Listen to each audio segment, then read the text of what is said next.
Chapter 7 Rescue. 3 of the men were too sick and tired to cross the island. After resting, Sir Shackleton, Captain Worsley, and First Officer Thomas Crean set off for the whaling station. Each carried 50 feet of rope and a sock filled with food.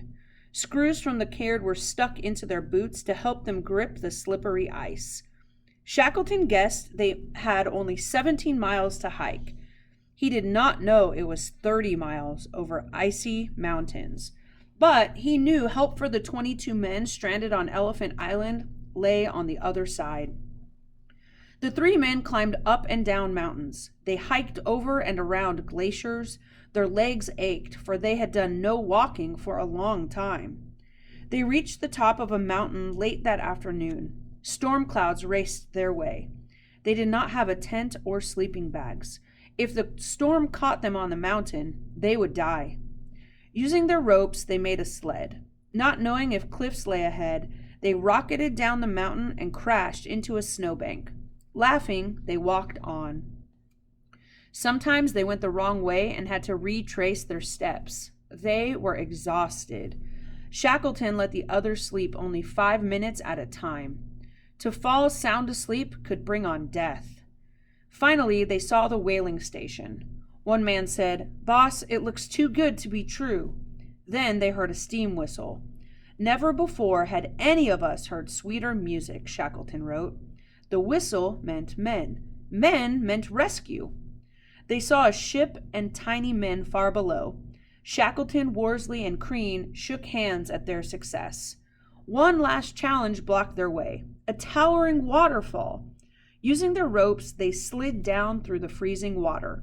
Shivering yet happy, they hurried to the whaling station. They first met 2 young boys. The boys were frightened at these smelly, dirty men and ran away. Next, Shackleton and his companions met a man. He ran away too. Was this their welcome after all the suffering? At a house, Shackleton asked for his friend, Mr. Sorrell. At first, Sorrell did not recognize Shackleton. When he did, the welcome was wonderful.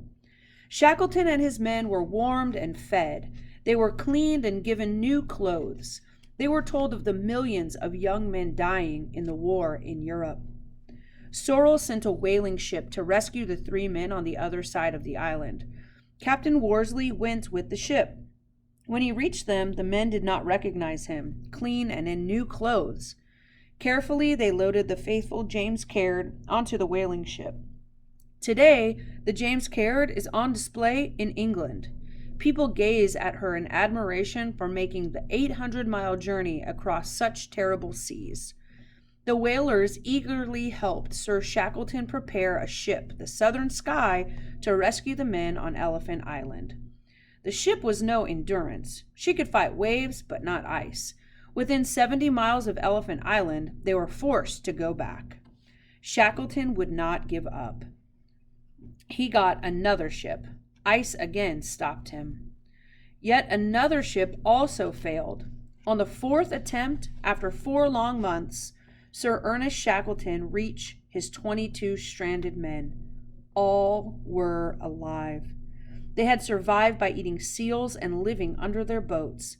They were rescued at last.